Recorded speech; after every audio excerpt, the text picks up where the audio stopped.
ایک لمحہ تمہیں ایسا بھی میسر ہونا چاہیے اپنے اوقات زندگی میں جس میں تمہارے اور تمہارے رب کے درمیان کوئی بھی نہ ہو. وَتَبَتَّلْ إِلَيْهِ تَبْتِيلًا، سب سے کٹ کے الگ تھلگ ہو کے بالکل یکسوئی کے ساتھ تم اپنی زندگی کے وہ لمحے اپنے رب کے ساتھ جوڑ دو. جس طرح ایک روایت میں فرمایا لی مع اللہ وقت لا یسعنی فیہ نبی مرسل ولا ملک مقرب، میرا اور میرے رب کا معاملہ کبھی ایسا ہوتا ہے درمیان میں نہ کوئی فرشتہ ہوتا ہے نہ کوئی رسول اور پیغمبر ہوتا ہے، وہاں میرا اور میرے رب کا ہی معاملہ ہوتا ہے. تو یہ یکسوئی کے لمحات ہیں.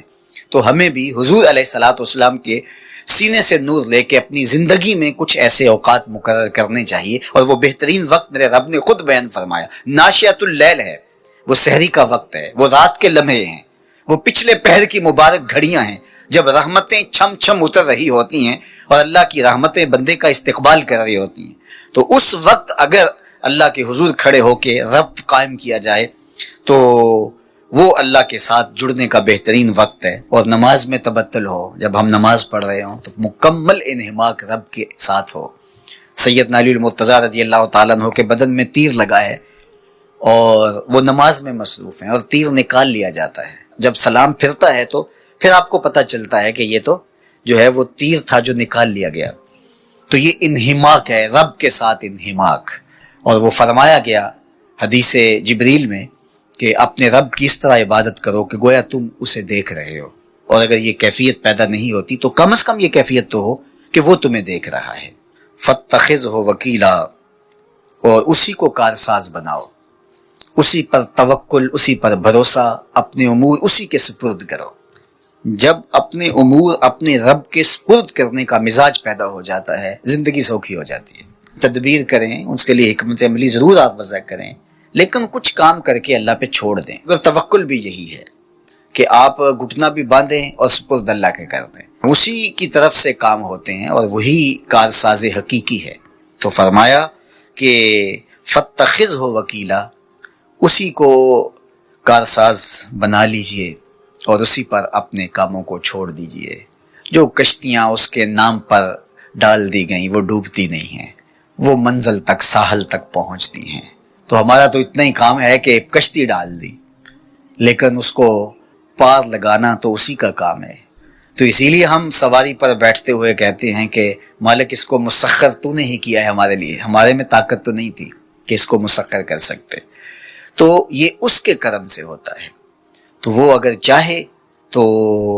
کوئی مشکل نہیں ہوتی. تو اس لیے اپنے کاموں کا کارساز اسی کو بنایا جائے. ایک بزرگ تھے، وہ دریا کنارے وضو کر رہے تھے. ایک بچھو تھا جو ایک لکڑی پر تیرتا ہوا، کبھی پانی کے ہچکولوں سے وہ ڈوبتا بھی اور کبھی لکڑی کو تھام لیتا. یوں پانی کے بہاؤ پہ جا رہا تھا تو ان بزرگوں نے دیکھا تو ہاتھ ڈال کر کے اس کو نکالنا چاہا. تو اس نے اپنی فطرت کے مطابق ان کے ہاتھ پہ ڈنگ مار دیا. درد کی شدت سے ہاتھ جھٹکا تو وہ گر گیا. تو پھر ڈوبنے لگا تو پھر پکڑا اور پھر اس نے ڈنگ لگا دیا. 7 مرتبہ اس نے ڈنگ مارا اور آپ اس کو نکال کے 8ویں مرتبہ باہر نکالنے کی کوشش کر رہے ہیں. تو مرید نے کہا جو پاس بیٹھا تھا، حضرت یہ بار بار آپ کو ڈنگ مارتا ہے اور آپ اس کو نکالنے کے لیے کوشاں ہیں. فرمایا وہ اپنی بری فطرت سے باز نہیں آتا، میں اپنی اچھی عادت سے باز کیسے آ جاؤں.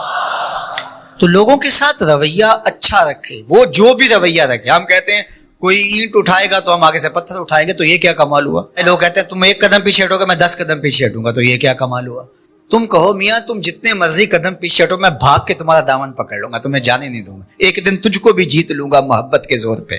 ہم کہتے ہیں کہ فلاں میرے ساتھ اچھا سلوک کرتا ہے تو میں بھی اچھا کرتا ہوں، فلاں کا سلوک میرے ساتھ اچھا نہیں ہے تو ٹھیک ہے، جس طرح وہ چلتا ہے میں بھی اسی طرح چل رہا ہوں. یہ تو پھر برابری ہوئی. اگر کوئی برائی کے ساتھ معاملت کرتا ہے تو آپ بھی اس کے ساتھ ایسے ہی کرتے ہیں، تو برائی میں برابر ہے. اور اگر آپ کے ساتھ کوئی اچھا سلوک کرتا ہے تو آپ بھی اس کے مقابلے میں اچھا کرتے ہیں، تو پھر بھی آپ برابر ہیں، لیکن اچھائی میں برابر ہے. تیسری صورت یہ ہے کہ کوئی آپ سے اچھا سلوک کرتا ہے اور آپ اس سے برا سلوک کرتے ہیں، یہ بدترین صورتحال ہے. اور سب سے بہتر صورت کیا ہے کہ کسی کا رویہ تلخ بھی ہو، کسی کا انداز نامناسب بھی ہو، کوئی آپ کے ساتھ برا سلوک بھی کرتا ہو لیکن آپ اس کے ساتھ اچھا سلوک کرتے ہیں. خون کا رشتہ ہے، دودھ کا رشتہ ہے، وطن کا رشتہ ہے، ہمسائیگی کا رشتہ ہے، آپ کے ساتھ اس کی تعلق داری ہے، آپ کے آبا و اجداد کی آپس کے اندر سانجھ تھی اور آپ اس کو نبھا رہے ہیں. تو یہ ہے بہترین رویہ کہ کسی کا کوئی بھی رویہ ہو آپ اس کے ساتھ اچھا رویہ اختیار کرتے ہیں۔ حضرت عقبہ بن عامر رضی اللہ تعالی عنہ کو حضور نے ارشاد فرمایا تھا، سل من قطعک واعط من حرمک واعف عن من ظلمک۔ اے عقبہ بن عامر، جو تجھ سے تعلق توڑے تو اس سے تعلق جوڑ، جو تجھے محروم رکھے تو اس کی جھولیاں بھر دے، اور جو تیرے پہ زیادتی کرے تو اس کو معاف کر دے، اس سے درگزر فرما۔ یہ بہترین کردار ہے جس سے ایک اچھا ستھرا پاکیزہ اور مناسب معاشرہ ترتیب پاتا ہے اور ترکیب پاتا ہے۔ تو میرے اور آپ کے آقا و مولا نے ہمیں یہ تلقین کی، بلکہ فرمایا جو یہ چاہتا ہے کہ اس کی عمر میں برکت ہو اور رزق میں اضافہ ہو، وہ رشتہ داروں کے ساتھ سلوک اچھا کرے۔ یہ راز ہے عمر میں برکت کا اور رزق میں اضافے کا۔ رشتہ داروں کے ساتھ اگر سلوک اچھا کرو گے تو تمہاری عمر میں بھی برکت ہوگی، تمہارے رزق میں بھی برکت ہوگی۔ تو ہمیں یہ تلقین کی گئی۔ رشتہ دار تو دودھ یا خون کی سانچ سے رشتہ دار بنتے ہیں، کوئی عام انسان بھی ہو، ہمیں تو ان کے ساتھ بھی اچھا رویہ اختیار کرنے کی تلقین کی گئی۔ حتیٰ کہ آپ کے دین پر نہ بھی ہو تو آپ کی ہمسائیگی میں بستا ہے، مستامن ہے، ذمی ہے، تو اس کے ساتھ آپ کا سلوک اچھا ہوگا۔ آپ کا دین آپ کو یہ سکھاتا ہے۔ شیخ سعدی بولے، شنیدم کے مردان راہ خدا، دلے دشمنا ہم نہ کردن تنگ، تو را کے میسر شود ای مقام، کہ با دوستانت خلاف است و جنگ۔ میں نے سنا ہے کہ جو اللہ کے بندے ہیں وہ تو دشمنوں کا دل بھی نہیں دکھاتے۔ تجھے تصوف کے مراتب رفیع کیسے نصیب ہو سکتے ہیں؟ تو اپنوں سے جنگ چھیڑ کے بیٹھا ہے، تو اپنوں کے گریبان پھاڑ رہا ہے، اپنوں کی پگڑیاں نوچ رہا ہے، اور تو اپنی رشتہ داریوں کو توڑ رہا ہے، تو اپنے ہم منصبوں کے ساتھ الجھاؤ میں مبتلا ہے، اپنے ہم مسلکوں ہم مشربوں کے ساتھ تیرا الجھاؤ چل رہا ہے، تیری لڑائی چل رہی ہے۔ تجھے کیسے مرتبہ اور باطن کا نور اور اندر کا اجالا نصیب ہوگا؟ جو اللہ کے بندے ہیں وہ تو دشمنوں کا بھی دل نہیں دکھاتے۔ انسان تو انسان رہے، وہ تو جانوروں کے ساتھ بھی رویہ اچھا رکھتے ہیں کہ یہ اللہ کی مخلوق ہے۔ مخلوق ہونے کے ناطے سے الخلق عیال اللہ، تمام مخلوق اللہ کا کنبہ ہے، اور اس کے ساتھ اس نے سلوک، ان کا کچھ بھی رویہ ہو، حضور کے غلام اور اسلامی معاشرہ، اس میں یہ کس طرح رمضان المبارک جلوہ گر ہوتا؟ چونکہ ہر شب جبریل امین حضور علیہ السلام کے ساتھ آ کے قرآن مجید کا دور کرتے، تو اللہ کے محبوب علیہ السلام پھر سخاوت اس درجہ کمال میں فرماتے کہ اس کی تمثیل بیان فرمائی گئی ہے کہ جس طرح چلتی ہوئی تیز ہوائیں ہوں، تو اس سے بھی زیادہ حضور سخی تھے، اس سے بھی زیادہ سخاوت فرمانے والے تھے۔ گویا آقا کریم علیہ الصلوۃ والسلام کی سخاوت کا دریا بہتا تھا۔ میرے کریم سے گر قطرہ کسی نے مانگا، دریا بہا دیے ہیں در بے بہا دیے ہیں۔ ماہ سیام میں ہر اسیر کو رہا کر دیتے اور ہر سائل کی جھولیاں بھرتے۔ تو اس ماہ مبارک میں ہمیں ترغیب دی گئی ہے کہ ہم راہ خدا میں خاص طور پہ صدقات و خیرات کے ذریعے سے اللہ کی رضا جوئی کا سامان کریں۔ ویسے راہ خدا میں خیرات کرنے کا جو اجر و ثواب رکھا گیا ہے وہ کسی پیمانے میں ناپا نہیں جا سکتا۔ عام دنوں کے اندر بھی جو صدقہ کیا جاتا ہے اس کے اجر و ثواب کا بھی کیا عالم ہے، ہماری ناقص عقلیں اس کو نہیں پہنچ سکتی، لیکن ماہ سیام میں تو پھر وہ اجر و ثواب 70 گنا بڑھ جاتا ہے، اور اللہ کی خاص رحمتیں اس ماہ انور میں برستی ہیں۔ اللہ کے محبوب علیہ السلام کا ایک فرمان سنیے، حضرت ابو ہریرہ رضی اللہ تعالی عنہ سے مروی ہے، قال رسول اللہ صلی اللہ علیہ وآلہ وسلم، فرماتے ہیں کہ اللہ کے پیارے محبوب صلی اللہ علیہ وآلہ وسلم نے ارشاد فرمایا، من تصدق بعدل تمرۃ من کسب طیب، جو اللہ جل شانہ کی رضا کے لیے ایک کھجور کے دانے کے برابر بھی راہ خدا میں خیرات کرتا ہے،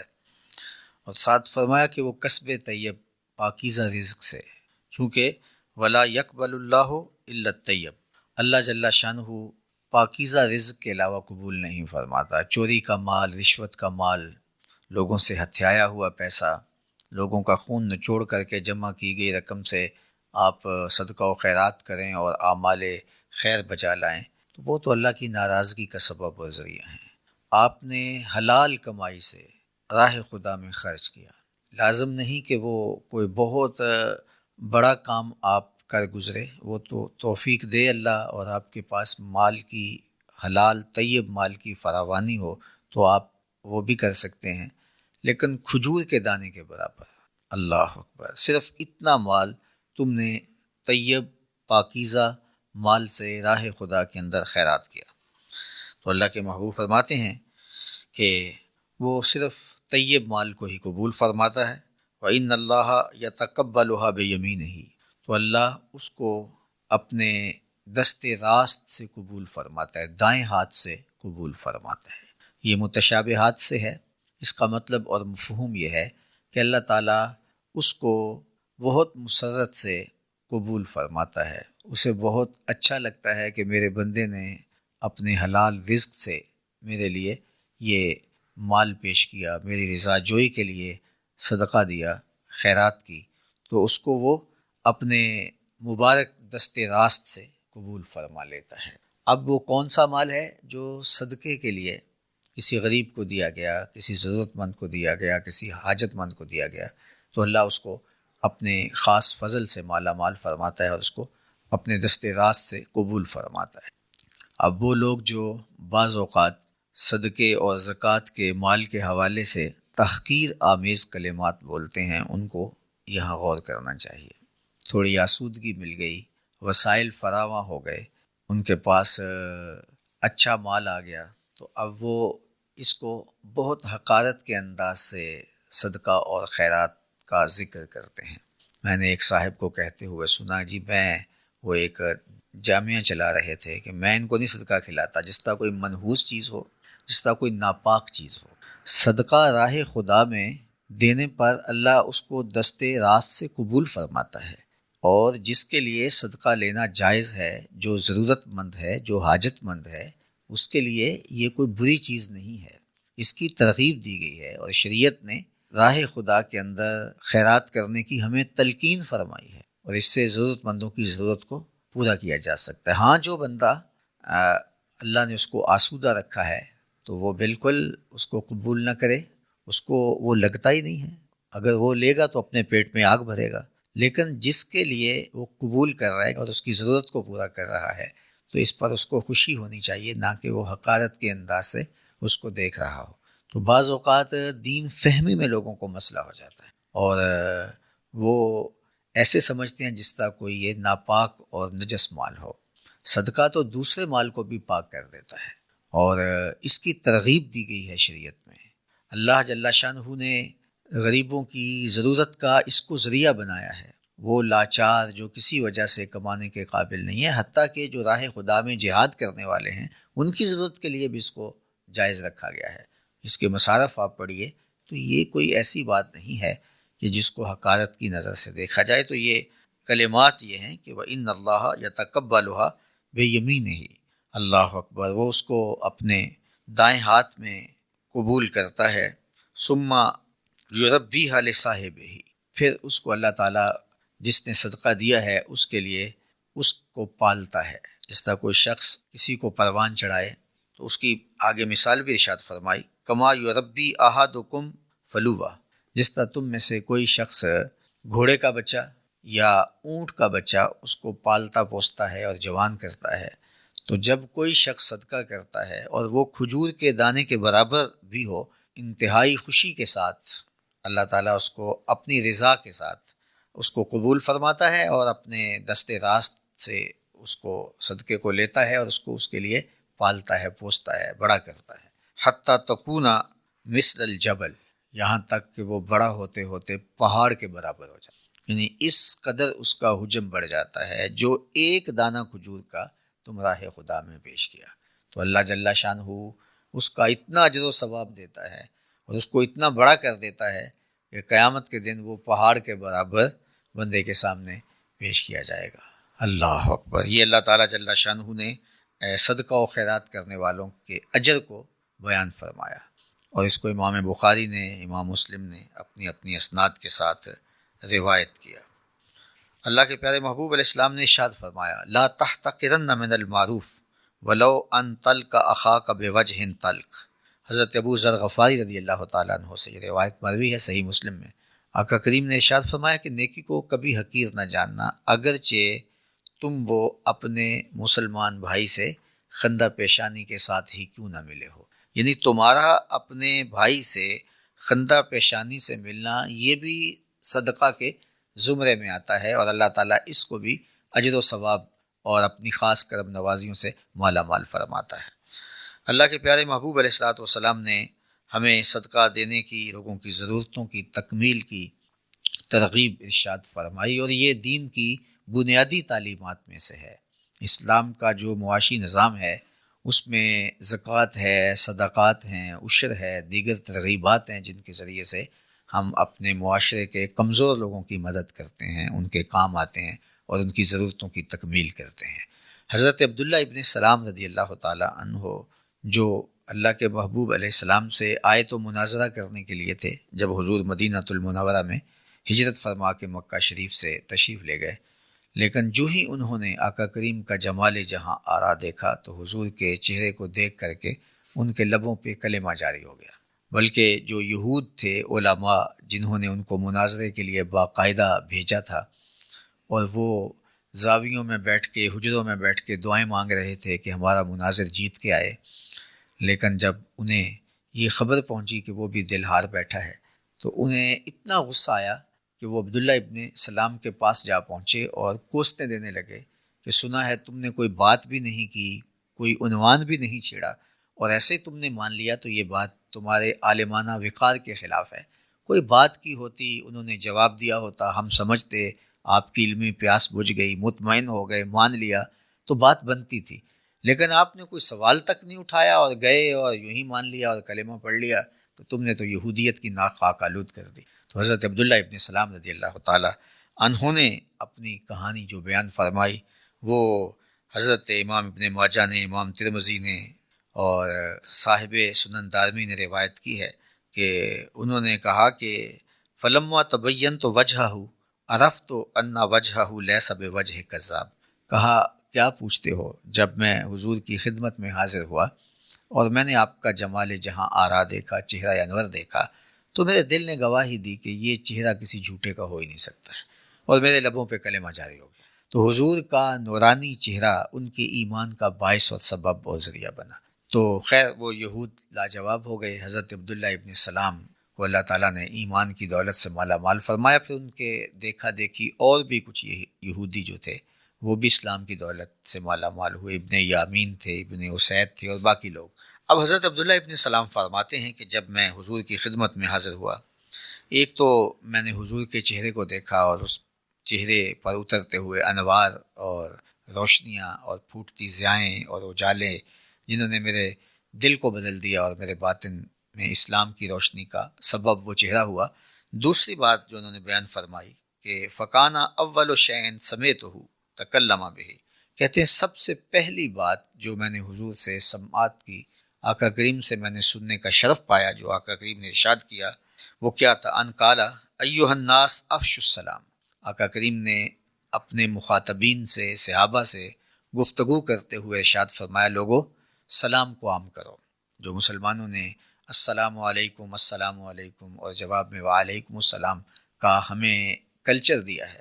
اس کلچر کے فروغ پر اللہ کے محبوب علیہ السلام نے بات کی کہ اس کو عام کرو۔ السلام علیکم کہنے کا مطلب یہ ہے کہ تجھے سلامتی ہو، اور بندہ اپنی طرف سے اسے ضمانت دیتا ہے کہ میری طرف سے تجھے کوئی فکر نہیں ہونی چاہیے، تیرا مال، تیری عزت، تیری آبرو میری جانب سے محفوظ ہے۔ اور وہ آگے سے کہتا ہے وعلیکم السلام، تجھے بھی میری جانب سے یہ ضمانت اور یہ وعدہ رہا کہ میری طرف سے بھی تیری عزت، آبرو اور مال و جان محفوظ ہیں، تو وہ بھی آگے سے ضمانت فراہم کرتا ہے۔ تو ایک تو اللہ کے محبوب نے یہ ارشاد فرمایا، جو پہلی بات کہتے میرے کان میں پڑی کہ افشوا السلام واطعموا الطعام، اور دوسری بات جو میرے کان میں پڑی جو اللہ کے محبوب نے ارشاد فرمائی کہ لوگوں کو کھانا کھلاؤ، یہ دوسری بات تھی جو میں نے اللہ کے محبوب علیہ السلام سے سننے کا شرف پایا۔ تو لوگوں کو کھانا کھلانا، لوگوں کی ضرورتوں کو پورا کرنا، لوگوں کے چہروں پہ خوشی لانا، بھوک اور پیاس مٹانے کا ساماں کرنا، برہنگی کو دور کرنے کی کوشش کرنا، یہ ہمارا دین ہے۔ حضرت شیخ سیدنا عبد القادر الجیلانی علیہ رحمہ و رضوان آپ فرماتے ہیں آدھا فقر بھوکوں کو کھانا کھلانا اور برہنہ بدن لوگوں کو لباس پہنانا ہے، باقی سارا آدھے کے زمرے میں آتا ہے۔ تو ہمارا دین ہمیں لوگوں کی ضرورتوں کی تکمیل کی کوشش میں اپنے آپ کو لگانے کی تلقین کرتا ہے، اپنے مال سے راہ خدا میں خیرات کرنے کی تلقین کرتا ہے، لوگوں کے غم غلط کرنے، لوگوں کے دکھ دور کرنے، لوگوں کی اذیتیں مٹانا، لوگوں کی پریشانیاں دور کرنا،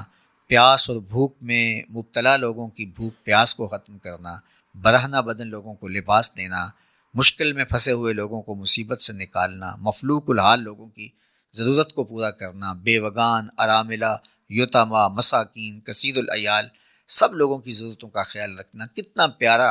اور کتنا دل آویز دین ہے اور انسانیت نواز دین میرے اور آپ کے آقا مولا دین لے کر آئے۔ تو کہا دوسری بات جو اللہ کے محبوب علیہ السلام نے ارشاد فرمائی وہ تھی وَأَطْعِمُ الطَّعَامَ۔ پہلی چیز کا تعلق انسانی امن سے ہے، اور یہ انسان کی پہلی ضرورت ہے کہ سلامتی کو جب عام کیا جائے اور ہم ایک دوسرے کو جب ضمانت دیتے ہیں کہ تو میری جانب سے مطمئن رہے، میری طرف سے تجھے کوئی تکلیف نہیں آنے والی، اور وہ بھی آگے سے کہتا ہے کہ یہ وعدہ میری طرف سے آپ بھی قبول، تو مجھے بتاؤ جب پورا معاشرہ السلام علیکم السلام علیکم السلام علیکم اور وہ جواب میں وعلیکم السلام، اور یہ رسمی نہیں عملی طور پہ اگر ہم دل و جان سے ایسا کریں تو کیسا مطمئن اور پرامن معاشرہ تشکیل پاتا ہے۔ اور پھر انسان کی دوسری ضرورت انسان کا کھانا پینا ہے، تو اللہ کے محبوب دوسری وصیت جو صحابہ کو کی، دوسرا حکم نامہ دیا تو کہا وَأَطْعِمُ الطَّعَامَ، اور لوگوں کو کھانا کھلاؤ، وَصِلُوا الْأَرْحَامَ، تیسری بات کہ صلہ رحمی کرو، یہ تیسری بات اللہ کے محبوب نے ارشاد فرمائی۔ صالح اور پاکیزہ معاشرت کی تشکیل کے یہ اجزاء ہیں جو اللہ کے محبوب علیہ السلام بیان فرما رہے ہیں۔ ایک دوسرے سے محبت آپ کو خوشی دیتی ہے، رشتہ داریوں کو ٹوٹنے نہ دیا جائے، ان کو جوڑ کے رکھا جائے، آپ کی مسرت اور خوشی کا سامان ہے، آپ کا خاندان پھیلتا ہے، پھولتا ہے، اور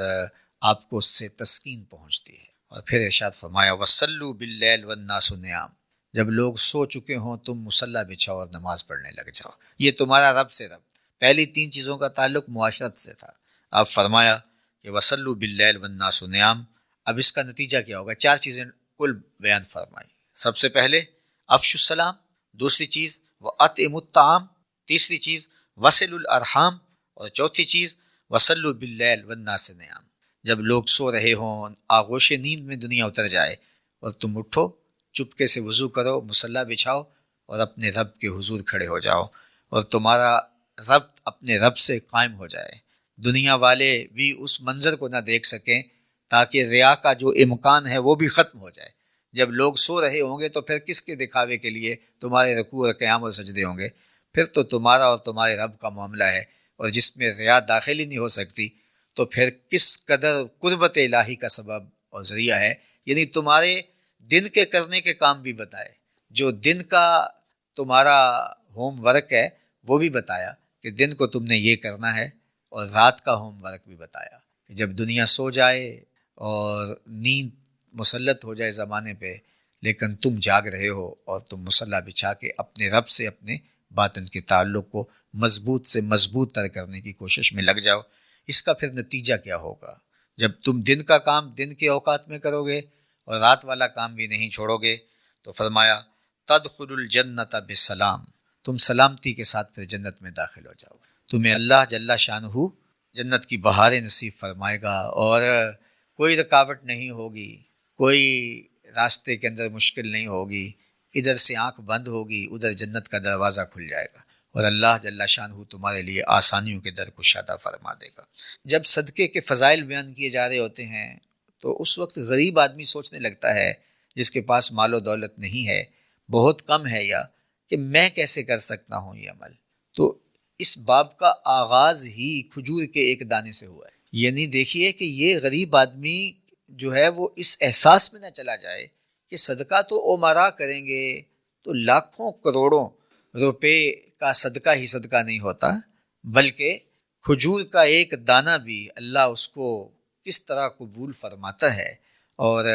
پھر کس طرح اس کی پرورش کرتا ہے، اور پھر پہاڑوں کے برابر وہ آپ کو قیامت کے دن ملے گا جو آپ نے اس اکاؤنٹ کے اندر رکھا ہوگا، اللہ کی راہ میں دیا ہوگا۔ تو اگر لاکھوں کی کسی کو توفیق ہے تو اللہ اس کا قبول فرمائے، لیکن اگر کسی کے پاس ایک کھجور بھی دینے کو ہے اور وہ دے سکتا ہے تو اس کو راہ خدا میں دینے کی ترغیب دی گئی، اور اگر کوئی بیچارہ اتنا مفلوق الحال ہے کہ وہ ایک کھجور دینے کی پوزیشن میں بھی نہیں ہے تو اسے فرمایا گیا کہ وہ اگر اپنے مسلمان بھائی کو ہنس کے ملتا ہے، خندہ پیشانی سے ملتا ہے، تو اس کا یہ عمل بھی صدقے کے اجر و ثواب کی صورت میں درج کر لیا جائے گا۔ تو پھر غریب ہوا یا امیر ہوا، ہم تو پھر 24 گھنٹے صدقہ کر سکتے ہیں، کبھی مسکرا کے صدقہ کریں، کبھی راستے میں پڑی ہوئی اماطۃ الاذی عن الطریق، راستے میں پڑی ہوئی کوئی چیز اٹھا دیں اور اس کو ایک طرف پھینک دیں آنے جانے والوں کو ٹھوکر سے بچانے کے لیے، تو وہ بھی نامہ اعمال میں صدقے کے طور پہ لکھ دی جائے گی۔ راستے میں کوئی اور اذیت ناک چیز پڑی ہو، کوئی شاخ لٹک رہی ہو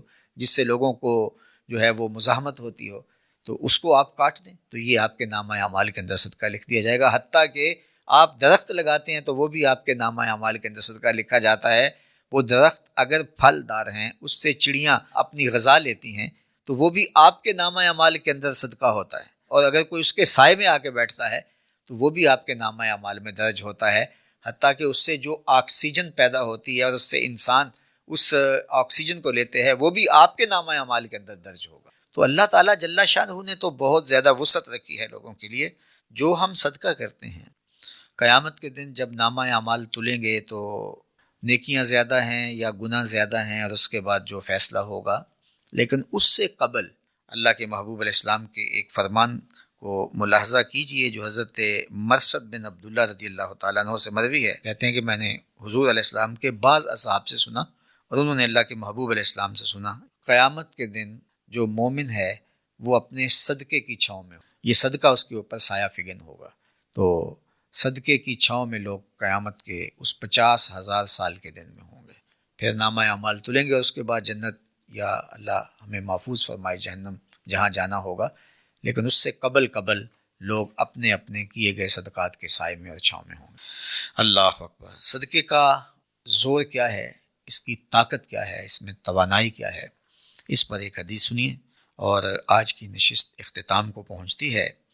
حضرت انس رضی اللہ تعالیٰ عنہ فرماتے ہیں، قال قال رسول اللہ صلی اللہ علیہ وآلہ وسلم، کہتے ہیں کہ اللہ کے محبوب علیہ السلام نے ارشاد فرمایا، لما خلق اللہ الارض جعلت تمید، جب اللہ تعالیٰ نے زمین کو پیدا کیا تو وہ جنبش کرنے لگے، ہلنے لگی۔ فخلق الجبال، تو اللہ تعالیٰ نے پہاڑوں کو پیدا کیا۔ فعاد بہا علیہا فاستقرت، تو جو ہی پہاڑ زمین کے اوپر نصب کیے گئے تو زمین استقرار پذیر ہو گئی۔ فعجبت الملائکۃ من شدت الجبال، تو پہاڑوں کی شدت اور پہاڑوں کی طاقت سے فرشتے بہت زیادہ متعجب ہوئے، انہیں بہت حیرانگی ہوئی کہ اتنی بڑی اللہ تعالیٰ نے مخلوق پیدا کی ہے کہ جس نے زمین کو استقرار پذیر کر دیا ہے۔ قالوا یا رب حل من خلقک شیء اشد من الجبال، میرے مالک کیا ان پہاڑوں سے زیادہ کوئی طاقتور اور زیادہ شدید تیری مخلوق ہے؟ تو قال نعم، فرمایا ہاں، الحدید، میں نے لوہے کو پیدا کیا جو پہاڑوں کے کلیجے بھی کاٹ دیتا ہے، پہاڑوں کو بھی چیر کے رکھ دیتا ہے۔ تو لوہا پہاڑوں سے بھی سخت ہے، شدید ہے۔ تو قالوا یا رب فحل من خلقک شیء اشد من الحدید، اے اللہ کیا لوہے سے زیادہ بھی تیری مخلوق میں کوئی زیادہ شدید، سخت اور طاقتور اور توانا ہے؟ قال نعم النار، فرمایا ہاں، آگ جو لوہے کو بھی پگھلا ڈالتی ہے۔ فقالوا یا رب حل من خلقک شیء اشد من النار، کیا تیری مخلوق میں کوئی آگ سے بھی زیادہ سخت، قوی، طاقتور اور مضبوط شے ہے؟ قال نعم الماء، فرمایا ہاں، پانی جو آگ کو بھی بجھا دیتا ہے۔ قالوا یا رب فحل من خلقک شیء اشد من الماء، تیری مخلوق میں کیا پانی سے بھی زیادہ کوئی شدید اور سخت اور طاقتور اور توانا شے ہے؟ قال نعم الریح، فرمایا ہاں، ہوا جو پانی کو بھی اڑا لے جاتا ہے۔ قالوا یا رب فحل من خلقک شیء اشد من الریح، کیا تیری مخلوق میں کوئی ہوا سے بھی زیادہ طاقتور ہے؟ تو اللہ تعالیٰ نے ارشاد فرمایا، قال نعم، ہاں، ابن آدم تصدق بصدقۃ بیمینہ یخفیہا من شمالہ، ہواؤں سے بھی زیادہ طاقتور، توانا، مضبوط میرا وہ بندہ ہے جو دائیں ہاتھ سے صدقہ کرے اور بائیں کو خبر بھی نہ ہونے دے، یہ اس سے بھی توانا اور اس سے بھی مضبوط ہے۔ تو یہ ہے بہت شاک نفس کے اوپر کہ اس کو اتنے مخفی انداز میں کیا جائے۔ ہمارے بزرگ تو یہ کہتے ہیں کہ آپ جس کو صدقہ دے رہے ہو اس کی آنکھوں میں آنکھیں بھی ڈال کر نہ دیکھو، اس سے شکریہ چاہ رہے ہو نگاہوں نگاہوں میں، چہ جائے کہ آپ اس کی تذلیل کریں، کتاروں میں لگائیں، اور پھر جو اس وقت آج کل صدقہ دینے والے انسانیت کی تذلیل تحقیر کرتے ہیں، لوگوں کی عزت نفس کا خیال اور لحاظ کرتے ہوئے ضرورتوں کی تکمیل کرنے کا حکم دیا گیا ہے۔ تو یہ اتنا طاقتور ہے وہ صدقہ جو دائیں ہاتھ نے کیا لیکن بائیں ہاتھ کو اس کی خبر تک نہ ہونے پائی۔ ایک اور حدیث پاک میں اللہ کے محبوب علیہ السلام نے 7 اشخاص کا ذکر کیا ہے، اور وہ 7 اشخاص وہ ہیں جن کو قیامت کے دن اللہ اپنے عرش کا سائے خاص عطا فرمائے گا۔ جب دھوپ میں لوگ جلس رہے ہوں گے، زمین تانبے کی ہوگی، اب تو زمین میں قوت جاذبہ ہے، جو بھی گرمی پڑتی ہے وہ جذب کرتی ہے، پھر اس میں قوت جاذبہ نہیں رہے گی بلکہ وہ آگ اگلے گی، سورج کا رخ اب الٹا ہے پھر سیدھا ہو جائے گا، اب دور ہے پھر نیڑے آ جائے گا، تو کیا حالت ہوگی۔ تو اس ماحول کے اندر اللہ 7 لوگوں کو اپنے عرش کا ٹھنڈا سایہ عطا کرے گا۔ ان میں سے ایک کا ذکر کرتے ہوئے فرمایا وَرَجُلٌ تَصَدَّقَ بِصَدَقَةٍ فَأَخْفَاهَا حَتَّى لَا تَعْلَمَ شِمَالُهُ مَا تُنْفِقُ يَمِينُهُ، وہ شخص جس نے صدقہ کیا اور اتنے مخفی انداز میں کیا کہ جو دائیں ہاتھ نے کیا بائیں کو اس کی خبر ہی نہ ہونے پائی۔ تو جب میرے اپنے بائیں ہاتھ کو خبر نہیں ہونے پائے گی صدقے کی، تو پھر میڈیا والوں کو کیسے پتہ چل جائے گا، پھر جو ہے وہ اخبار والوں کو کیسے پتہ چل جائے گا کہ یہ ایک بوری آٹے کی اس بیوہ کو، اس یتیم بیٹی کو، اس غریب کو، اس مفلوک الحال کو دے رہا ہے۔ لوگوں کی عزت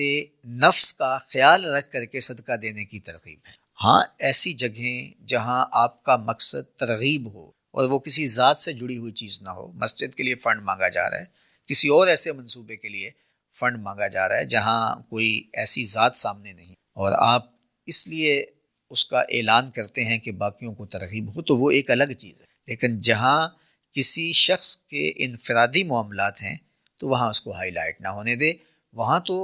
اس کے اخفاء کو اس درجے تک بیان کیا گیا کہ تمہارے اپنے بائیں ہاتھ کو بھی اس کی خبر نہ ہونے چی جائے کہ زمانے کو پتہ چلے، اس کی آنکھوں میں آنکھیں ڈال کر کے نہ دیکھے کہ اس کو شرمندگی کا احساس ہو، محرومی بہرحال ایک بہت بڑی آزمائش بھی ہے۔ اللہ تعالی ہم سب کو محرومیوں سے بچائے اور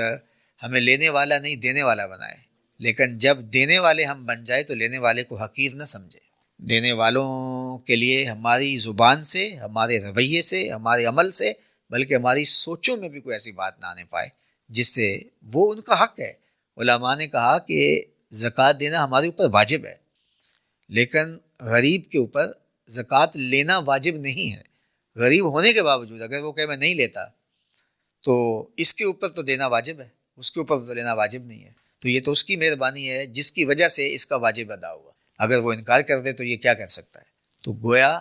پورے خلوص کے ساتھ اور اخفاء کے ساتھ اور رازداری کے ساتھ کسی کی عزت نفس کا لحاظ اور خیال کرتے ہوئے اس کی ضرورت کو پورا کرنا چاہیے۔ اللہ تعالیٰ جل شانہ ماہ صیام میں کثرت کے ساتھ خیرات کرنے کی توفیق نصیب فرمائے، صدقات کی فراوانی کی اللہ ہمیں ہمت عطا کرے، اور ہمارے پاس جو ہے اپنی طاقت کے مطابق ہم راہ خدا میں خلوص کے ساتھ اس کو خرچ کریں۔ خلوص نہیں ہے تو وہ ضائع ہے۔ اللہ تعالیٰ صرف طیب کو قبول کرتا ہے، اور جو اس کی رضا کے لیے دیا گیا ہے اسی کو قبول کرتا ہے۔ ریا کی خیرات رد ہے، ناقابل قبول ہے، وہ تو شہادت ناقابل قبول، جو ریاکاری کے لیے، لوگوں کے دکھلاوے کے لیے، وہ تو واضح و تلقین، نصیحت اور منبر و محراب کی نوکری قیامت کے دن منہ پہ مار دی جائے گی کہ تم لوگوں کے دکھلاوے کے لیے کر رہے ہو۔ تو یہ مال اگر دکھلاوا آ گیا، اور عمومی طور پہ آج اس معاشرت میں بہت سارا دکھلاوا آ چکا ہے،